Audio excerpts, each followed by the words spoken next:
waxaan socdaal dhanka dhulka aan ku galay magaalada Goma ee caasimadda bariga Congo maadaama aysan halkan ka digin wax diyaarad ah. waxaana bilowgii sanadkan magaaladan qabsaday jabhadda M23 taasi oo muddo dagaal kula jirtay dowladda Congo. waxaana dowladda Congo halkan ka joojisay bangiyadii iyo waliba diyaaradihii garoonka ka soo degi lahaa. waxaana waraysi la yeeshay gudoomiyaha jaaliyadda Soomaaliyeed ee Congo iyo waliba magaalada Kisenyi ee Rwanda xaaladda Soomaalida ee ka ganacsata waddanka Congo Sheekh Cabdullaahi Sheekh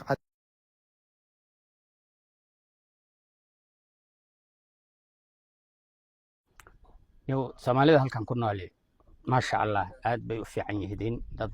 iska warqaba oo is og xaaladahoodu ay maasha Allah yihiin isku xiran aad iyo aad iskaga warqaba way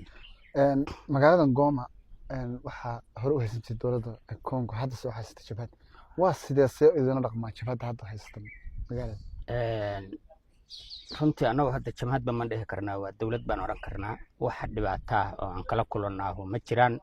mid anaga noo gaar ahaaneed oo foranka ama ajnabiga wax la yiraahdo ah iyo mid dadka dhexdoodaba ahba wax aan kala kulanno oo dhibaato ah ma jiraan waa aad iyo aad baan nabad ugu haysanaa ay nugulana dhaqmaan muxuu yahay ganacsiga ugu weyn oo Soomaalida ay ku haysato magaalada waa isku jira ganacsigu laakiin 80% marka la yiraahdo ganacsiga ugu weyn oo magaalada ka jira waa Soomaalidu ay ku shaqaysataa waa shidaal shidaalka waxa jirta hore wax loo oran jiray Soomaalida aad ugu badan tahay hadda dad intee leeg hadda jooga halkan ku nool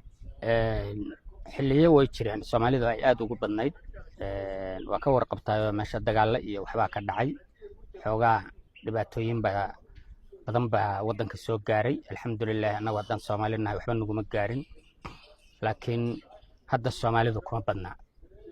waliba hadan ku sii faahfaahiyo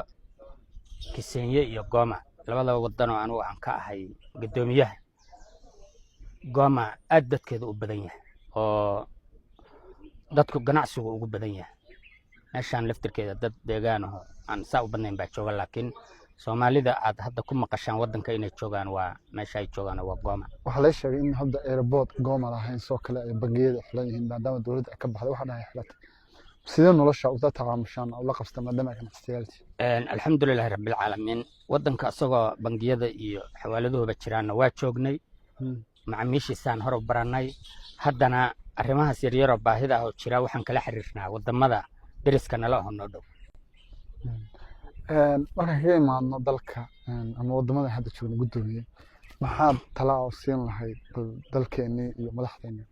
wallahi runtii horta madaxda waa salaamayaa aad iyo aad 114 ku salaama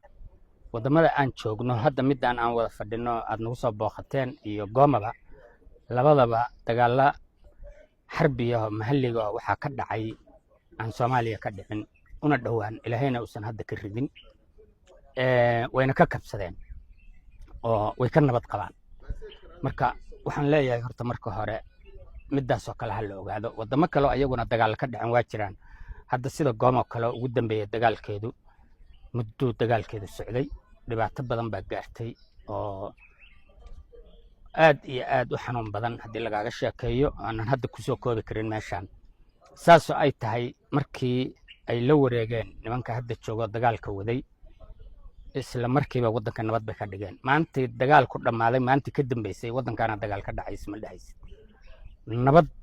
aan qof saa u fiirinahay iyo qof qabiil ku fiirinahay iyo qof magac target garaysanaya una jirin marka madaxdeena Soomaaliya waxaan leeyahay marka ummadda Soomaaliyeed dalka iyo dadka iyo diintaba u dadaala waxaan marka halkan ka salaamayaa maadaama aad noo timaadeen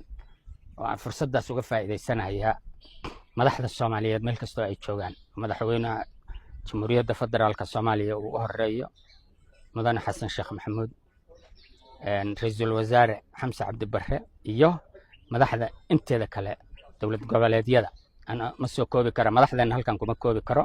waxaan leeyahay horta marka hore Allah idin xifdiyo Allah idin amaansado xilalka aad Soomaaliya iyo dalka u haysaan Allah idinku garab gala aad iyo aad maasantay kaasina wuxuu ahaa gudoomiyaha jaaliyadda Soomaaliyeed ee dalkan Congo Cabdullaahi Cali Adam Astagdin sidoo kale waa mahadsantii